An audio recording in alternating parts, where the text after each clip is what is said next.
the show. It's a pleasure to have you here. How are you today? I'm doing very well. Thank you. How are you doing today? I'm fantastic. What better way to continuing have a great day with someone as amazing as you? You know what I mean? Yeah. I love it. I love it. So, welcome to the show again, and let's begin here. So, let's go back in time a little bit here and tell me how your acting career started, like where the journey begins. Yes. I feel this is such a great question, and I feel like every actor needs like their origin story.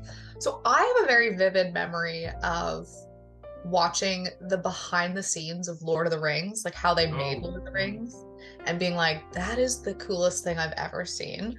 Also, I've just always loved stories as a kid. It was like one of my favorite things to do. I loved reading, I loved watching movies. My parents were like anti-screen time before that was a thing.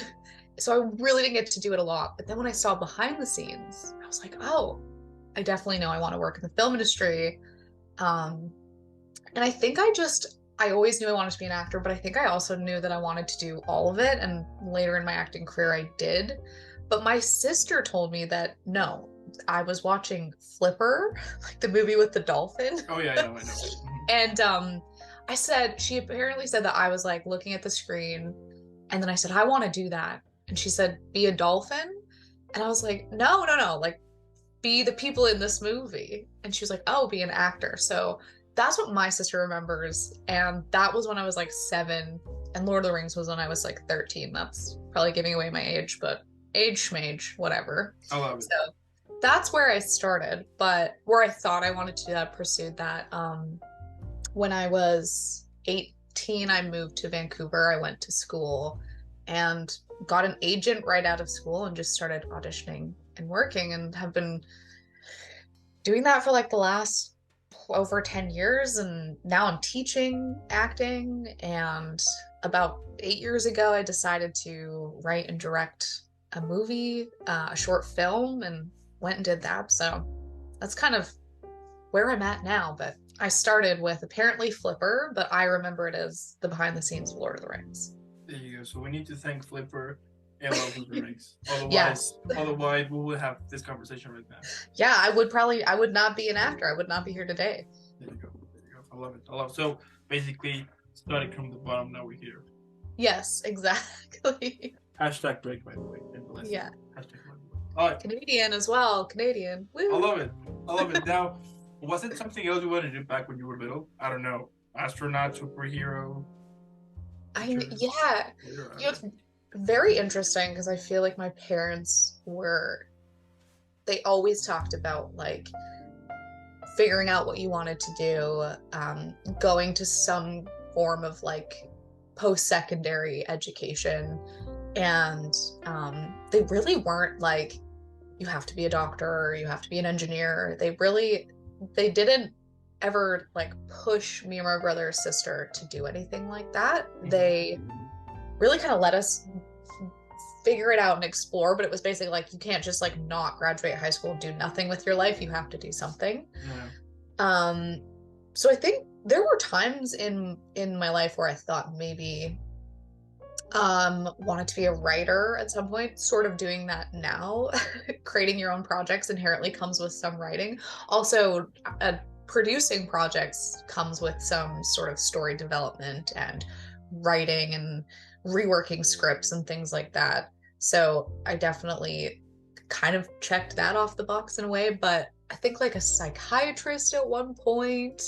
I feel like everyone had a phase growing up. Well, maybe not everyone, but I definitely had a phase where I wanted to like be a vet or like work with animals in some capacity. Yeah, I did have the same Um, thing.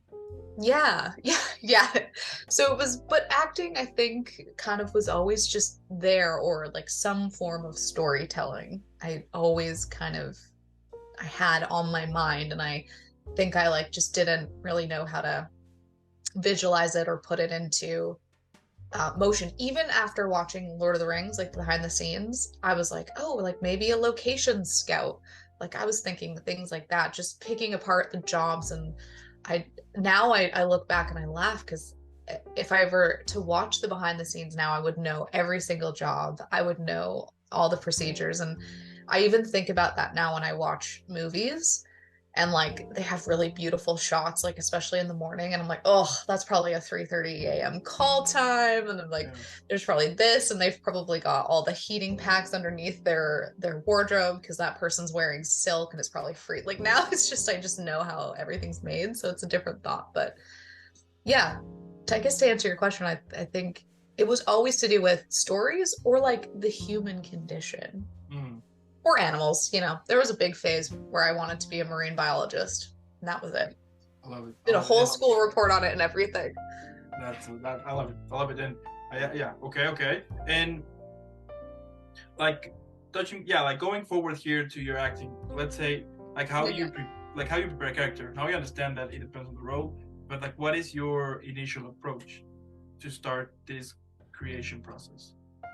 I love this question, and I love hearing the process from other actors because everybody has some people have similar ways in, but some people have like, to me, the most fascinating way to create a character that I'm like, I would never go about it that way.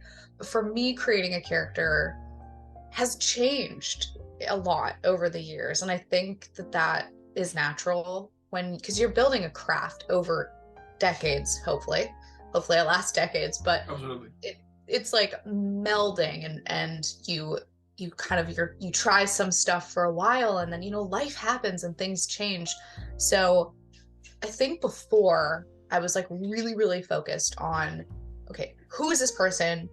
And trying to suss out all the personality traits from like the breakdown or reading through the story and saying, okay, what do they say versus what do they do? What do others say about them? But it became this process of like, am I being timid correctly? Or am I being a boisterous character correctly? And it just like really wasn't, I just didn't feel connected in my work. I wasn't getting any feedback that what I was doing was wrong, but in my soul, I was like, this doesn't feel right. So now when I look at a script, I really just try to read it as a story. And I know that they always say like, we can't be cerebral about acting. Like it's not sort of breaking down. But for me, I have to look at it almost like an English like report, like a book report in a way where I have to kind of like break it all down and figure out, oh, this character is the oracle in the story, so it's going to tell my character like where I'm going, or I just have to do the cerebral thing. Like I have to be the good student and do the A+ stuff, and then once that's all done, I throw that away and I just do not look at it. And then I just sort of start reading it and seeing what comes up for me. Like sometimes I remember I was doing this scene and it was like a scene where someone was saying something to me as the character. I was this character who noticed someone who was important to the boss was doing something wrong. And so I was trying to say in the way that it was like, the person who's your favorite at work is not doing a good job and you can't see it because you're a favorite. And that was kind of the scene. And I figured out, okay, that's what this scene is about. And I was like, couldn't get my way into it. And then I had this weird memory where we were making ice cream for like a science project in grade 3, and someone like, I was like squishing my bag and I was like, I don't think it's working. And then someone like punched my ice cream bag so bad that it like exploded. And then the teacher was like, Carolyn, I can't believe you would be so like, why would you do this? And I was like, I didn't. And so it was like, oh, this is like all coming from a feeling of being unfair. Right. So that's just one example of the process. So I kind of just go through and see what comes up for me. What are the memories? What are the ideas? Because I really try to get the emotional journey of the character first. And then I feel like once I figure out, okay, this is how they are emotionally, then that's kind of like where the character comes from. Like the voice and the movement all kind of sparks out of that, because I'm just a really observant person of of people and how their behaviors are. And so when I get a feeling of that, I'm like, oh, I think it's just I'm so quick at everything now. It's kind of all intuitive, and I just start performing and acting in a certain way through intuition. Whereas I think at the beginning it was much more like, okay, so they would be more like this. It was more like I put it on top, and now it's sort of, I just read it, I get what I get, and I try to always be active in what I'm doing. And that is where I think the character just comes alive because of how I respond to everything. If that makes sense. Absolutely, 100% Yeah. here. And like, tell me, like, what has been either the funniest or worst edition you ever had? Oy. The funniest or the worst.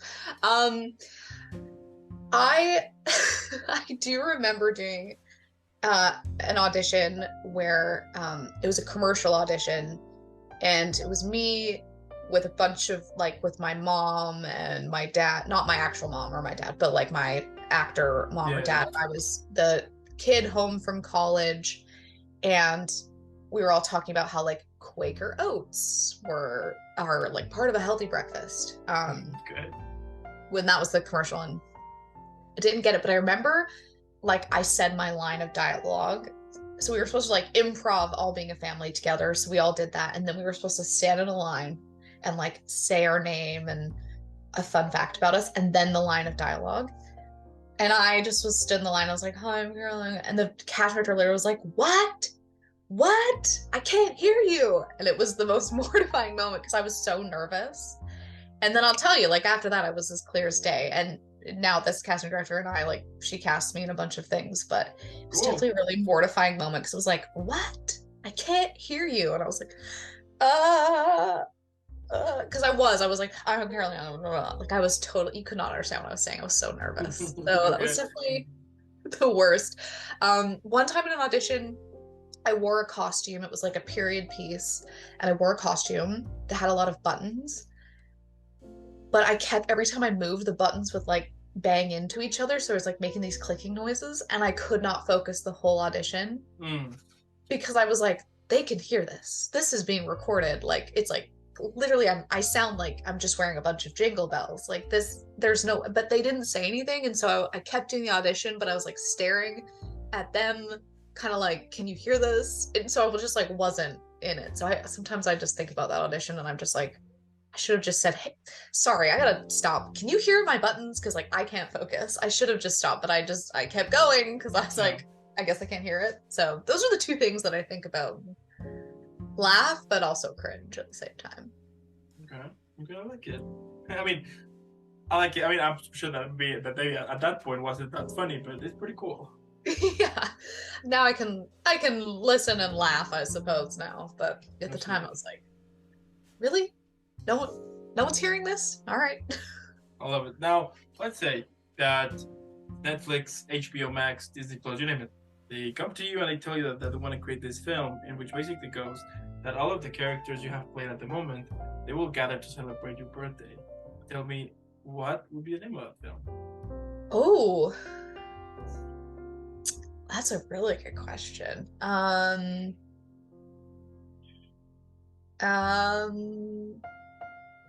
oh, all my characters.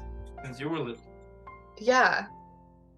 I feel like I would call it like In a Room Together. What And would it's it be? intriguing. Pardon me? Yeah. Like, would it be like comedy, drama, horror? Uh, knowing the types of characters, probably a dramedy, and it would probably be like, sort of film it all in like one long take and having the camera like move around, and just a title that's intriguing where people are like all in one room. Huh, I wonder what that's about. Oh, let's check it out. So I think that's what it would be. Because yeah, I've played a lot of characters that are similar, sort of the helpful, like everything's good and grand. And then for a while I was playing a lot of like really mean girls in high school, which was interesting. Since like I was the one who was bullied in high school. So I feel like I was like, okay, I know how to receive this, so I know how to like project that back out. But yeah, but recently I've played like an alien, a Neanderthal, like it's very interesting.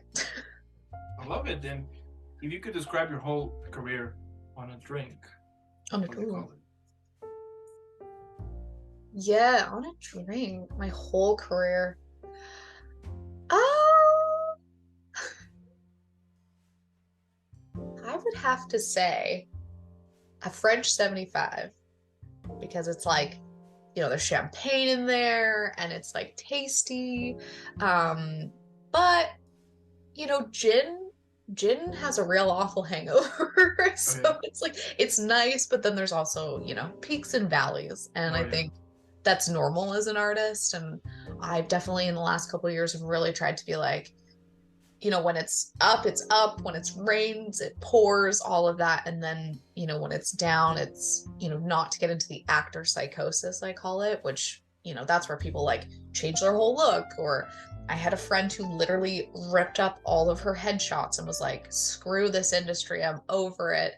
And then like booked a part literally 5 minutes later, her agent called. Like, so, Yeah. when you're in one phase, you're not there forever. And I think that that's just, I think that's like that drink, because it's like very tasty, it goes down real smooth, but if you have too many of them, whoa, it is not a fun day the next day. And like, how would you call it? Let's say that if I go to a bar or a restaurant and I want to order that drink, how can I call it? I'll have a French 75, if that's what it's called. Yeah, and they'll know what that means. Okay. So I think it's like champagne, gin, lemon juice, and a little bit of soda water. Okay. All right. Now, like, what motivates you? We all have those days that basically we just want to quit. Yeah. And you know what? It's interesting because sometimes everything is okay. Nothing bad is happening, but so out of the nowhere we get this idea that we are horrible, that that we should quit, that we have wasted our time. We start to compare with others. Like all of those toxic thoughts. But my question here is, what gets you out of those thoughts and pushes you back on this journey that you have been for so many years now? That is such a great question. I feel like now people are talking about that more. I feel at least maybe it's the artists and actors that I'm following that I'm choosing to surround myself with. We sort of talk about that too.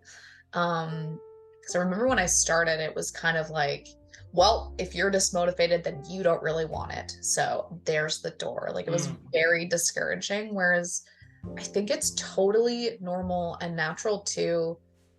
And I think also with Instagram, like Instagram, you really have to look at it like a moving business card at this point, because it's like, it really is only people's highlights.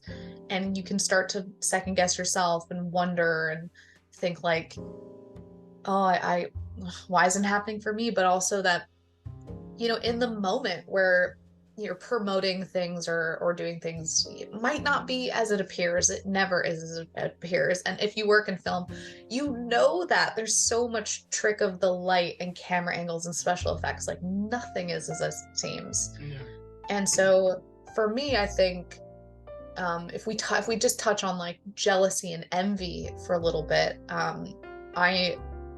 I was listening to a podcast talking about the significance of emotions, and that they are neither good nor bad, and that they are simply messengers of your inner state to your outer being and your consciousness. So from the subconscious to the conscious. And one of the messages about jealousy and envy that I think circles in with comparison is that one of them is a fear of you'll never have it, and one of them is a fear of losing something you have and thinking it's going to go. And that message in and of itself is really powerful, because you can do something with that. The feeling of like comparison and jealousy, all you can do with it is feel bad about yourself and feel bad about your career and wonder and worry. And worry is such a waste of imagination. Like, it's worry and like thinking about story or thinking about like creativity, they're the same energy, but one does not produce any fruit and one can produce a whole bunch of things. And so when I think about jealousy, I go, okay, I know for a fact that that's something in my career I would love to do, or that's a character I'd love to play, or that's something that I want to explore. And then I think about, okay, what are some action steps that I can take today, in a week, in a month, to get me towards that goal? And usually that feeling dissipates, and it's more of like, oh, thank you for the gift of that. Now I know exactly what it is I want. And I think that can also play into when I think also in this industry, like I said, when it rains, it pours, and then there's periods where it feels like a desert. And so it doesn't have upward trajectory, like being a dentist or working as a professor or something that has like actual milestones. The milestones in this industry, you can go like over here and then go backwards. It feels like it's backwards. So it's like it's all over the place. So feeling like, oh, okay, I know what I want can help you get out of the place when nothing's happening. And I used to, when I wouldn't get auditions for a while, because also the industry goes through phases. There are seasons within the industry of what they're casting too. So sometimes there is nothing, or nothing in your age group, nothing in your demographic, all of those things. And I used to be like, oh my gosh, does everyone just think I'm a bad actor now? Like, did I screw up? Did I lose everything? But now I'm like, when those periods come, I'm like, okay, great. I can actually like go out and like take rest or go and do a new hobby or look at what I can do for myself. And I think creating your own work really, really helps. But motivation, it comes and it goes. But routine is something you can stick to. And what's great about routine is that you can just do the thing for 5 minutes and then move on with your day. If you're feeling like, no, I'm not inspired or I'm not motivated, it's like, okay, but just get up and like read an acting book or watch a movie or write something or like watch a video on, there's so much stuff on YouTube. I think YouTube's such a great place. Like there's like how to write a script in 2 days is a video I saw the other day, which I thought was, and I watched it, it was very fascinating. But you can do just that, but it's the routine of something. It's like an actionable step that you can take. And so that's sort of what I do to stay motivated, is that when I'm not feeling motivated, I'm like, I let myself off the hook and I'm like, it's okay. I don't have to feel like 100% all the time or like go, go, go. That actually, within taking a step back and rest, you're actually like recharging for more productivity when you can do it. So that's my thoughts on it, at least. I love it. Okay, cool. It's amazing. I mean, what can I say, Carolyn? I mean, I love what you do. I'm definitely in love with your career here because it's. I mean, you can tell that you love it, that you put a lot of passion to it, and that's amazing because, I mean, besides of creating and making really awesome characters, it is also you know, like it is honest, it is genuine, and I think that is something really cool, and yeah, super epic. I love it. Well, thank you. That's really sweet. Absolutely. I also want to thank those who watched this video. Thank you so much. If you are listening on Spotify or Apple Podcasts, make sure to go follow like Carolyn, like right now. I mean, the video's over, so go follow her. I'm gonna leave in the description below her link to Instagram so you can follow her. Leave her likes, you know. Let's make her viral. # Team Carolyn. She's amazing. Yeah. And I also am someone who posts like inspirational like quotes that I'm like, ooh, I like that, and I post it on my stories as well. So there you go. She has epic content. She's amazing. She's awesome. And again, thank you so much, Carolyn. Have an incredible rest of the day, an incredible weekend. Thank you. Keep creating, keep being amazing, because you are definitely inspiring people, and that's awesome. Thank you. All right, I'll see you in the next one. Yes. All right.